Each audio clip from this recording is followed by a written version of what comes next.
ನಮಸ್ಕಾರ, ವಿಶೇಷ ಕಾರ್ಯಕ್ರಮಕ್ಕೆ ಸ್ವಾಗತ. ನಾನು ಸುಧಾಗೌಡ.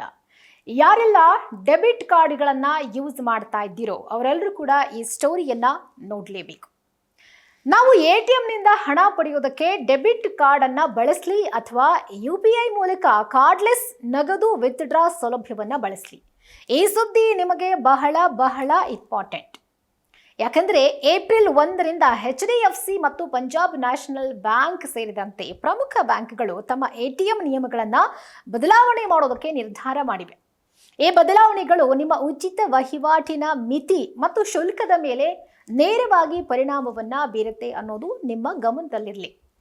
ಹಾಗಿದ್ರೆ ಏನಿದು ಹೊಸ ನಿಯಮ ಅಂತ ಕೇಳ್ತೀರಾ? ಇಲ್ಲಿಯವರೆಗೆ UPI ಮೂಲಕ ATM ನಲ್ಲಿ ಹಣ ಪಡೆಯೋದನ್ನ ಪ್ರತ್ಯೇಕ ಸೌಲಭ್ಯ ಅಂತಲೇ ಪರಿಗಣನೆ ಮಾಡಲಾಗ್ತಾ ಇತ್ತು. ಆದರೆ ಹೊಸ ನಿಯಮದ ಪ್ರಕಾರ UPI ಮೂಲಕ ಹಣ ಮಾಡುವ ನಗದು ವಿತ್ಡ್ರಾವಲ್ ಕೂಡ ನಿಮ್ಮ ತಿಂಗಳ ಉಚಿತ ವಹಿವಾಟಿನ ಮಿತಿ ಅಂದರೆ ಫ್ರೀ ಟ್ರಾನ್ಸಾಕ್ಷನ್ ಲಿಮಿಟ್ನ ಭಾಗ ಆಗಿರುತ್ತೆ. ಹಾಗಿದ್ರೆ ಇದರ ಪರಿಣಾಮ ಏನು? ಪ್ರಸ್ತುತ ಬ್ಯಾಂಕ್ಗಳು ತಿಂಗಳಿಗೆ 3 ಅಥವಾ 5 ಉಚಿತ ವಹಿವಾಟುಗಳನ್ನ ಕೊಡ್ತಾ ಇದೆ ಅನ್ನೋದು ನಮ್ಮೆಲ್ರಿಗೂ ಗೊತ್ತಿರೋ ವಿಚಾರ. 3ರಿಂದ 5 ಸರಿ ನಾವು ಡ್ರಾ ಮಾಡ್ಕೋಬಹುದು. ಈ ಮಿತಿ ಕೇವಲ ಡೆಬಿಟ್ ಕಾರ್ಡ್ಗಳಿಗೆ ಮಾತ್ರ ಅನ್ವಯಿಸ್ತಾ ಇತ್ತು. ಆದ್ರೆ ಏಪ್ರಿಲ್ನಿಂದ ನೀವು UPI ಮೂಲಕ ಹಣ ಪಡೆದ್ರೂ ಅದನ್ನ ಒಂದು ಉಚಿತ ವಹಿವಾಟು ಅಂತ ಹೇಳಿ ಲೆಕ್ಕ ಹಾಕಲಾಗುತ್ತೆ. ಒಂದು ವೇಳೆ ನೀವು ಈ ಉಚಿತ ಮಿತಿಯನ್ನ ಮೀರಿದರೆ ಪ್ರತಿ ಹೆಚ್ಚುವರಿ ವಹಿವಾಟಿಗೆ 23 ರೂಪಾಯಿ ಶುಲ್ಕ ಮತ್ತೆ GSTಯನ್ನ ಪಾವತಿ ಮಾಡಬೇಕಾಗತ್ತೆ. ಇದು ನಿಮ್ಮ ಗಮನದಲ್ಲಿರಲಿ. HDFC bank UPI ATM withdrawal ಅನ್ನ ಉಚಿತ ಮಿತಿಯಲ್ಲಿ ಸೇರಿಸುವುದಾಗಿ ಅಧಿಕೃತವಾಗಿ ಘೋಷಣೆ ಮಾಡಿಬಿಟ್ಟಿದೆ. ಮಿತಿ ಮೀರಿದ ಪ್ರತಿ ವಹಿವಾಟಿಗೂ 23 ರೂಪಾಯಿ ಶುಲ್ಕ ವಿಧಿಸಲಾಗುತ್ತೆ. ಪಂಜಾಬ್ ನ್ಯಾಷನಲ್ ಬ್ಯಾಂಕ್ನಲ್ಲಿ ತನ್ನ ಕೆಲವು ಡೆಬಿಟ್ ಕಾರ್ಡ್ಗಳ ದೈನಂದಿನ ನಗದು ವಿತ್ಡ್ರಾ ಮಿತಿಯನ್ನ ಪರಿಷ್ಕರಣೆ ಮಾಡಿದೆ. ಕೆಲವು ಕಾರ್ಡ್ಗಳ ಮಿತಿಯನ್ನ ಕಡಿಮೆ ಮಾಡುವ ಸಾಧ್ಯತೆಯೂ ಇದೆ. ಹಾಗಿದ್ರೆ ಉಚಿತ ಮಿತಿ ಎಷ್ಟು? HDFC ತನ್ನ ATMಗಳಲ್ಲಿ 5 ಉಚಿತ ವಹಿವಾಟನ್ನ ಕೊಡ್ತಾ ಇದೆ.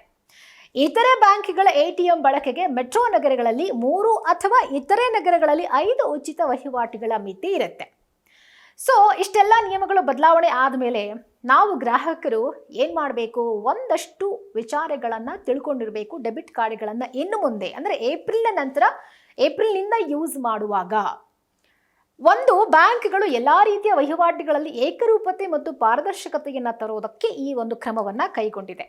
ಹಾಗಿದ್ರೆ ನಾವು ಯಾವ ರೀತಿ ಎಚ್ಚರಿಕೆ ವಹಿಸಬೇಕಪ್ಪ ಅಂದರೆ, ನಿಮ್ಮ ಡೆಬಿಟ್ ಕಾರ್ಡ್ನ ತಿಂಗಳ ಉಚಿತ ಮಿತಿ ಎಷ್ಟಿದೆ?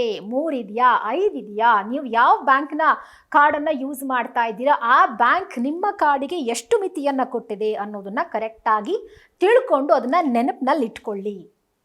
ಸೆಕೆಂಡ್ ಒನ್, ಸಣ್ಣ ಮೊತ್ತದ ನಗದು ಪಡೆಯೋದಕ್ಕೆ ಪದೇ ಪದೇ ATM ಬಳಸೋ ಬದಲು ಡಿಜಿಟಲ್ ಪಾವತಿ ಅಂದರೆ ಆನ್ಲೈನ್ ಪೇಮೆಂಟನ್ನು ಹೆಚ್ಚಾಗಿ ಮಾಡಿ. ಇನ್ನು ದೊಡ್ಡ ಮೊತ್ತದ ಹಣ ವರ್ಗಾವಣೆಗೆ ನೆಟ್ ಬ್ಯಾಂಕಿಂಗ್ ಅಥವಾ UPI ಡೈರೆಕ್ಟ್ ಪೇಮೆಂಟ್ ಅನ್ನ ಬಳಸಿ. ಸೊ ಈ 3 ವಿಚಾರಗಳನ್ನ ನೀವು ನಿಮ್ಮ ಗಮನದಲ್ಲಿಟ್ಕೊಂಡು ಏಪ್ರಿಲ್ 1ರಿಂದ ಡೆಬಿಟ್ ಕಾರ್ಡ್ಗಳನ್ನ ಯೂಸ್ ಮಾಡಿ. ಇಲ್ಲ ಅಂತಂದ್ರೆ 23 ರೂಪಾಯಿ ಹೆಚ್ಚುವರಿ ಶುಲ್ಕ ಜೊತೆಗೆ GSTಯನ್ನ ಕಟ್ಟಬೇಕಾಗತ್ತೆ. ನೆನಪಿನಲ್ಲಿಡಿ.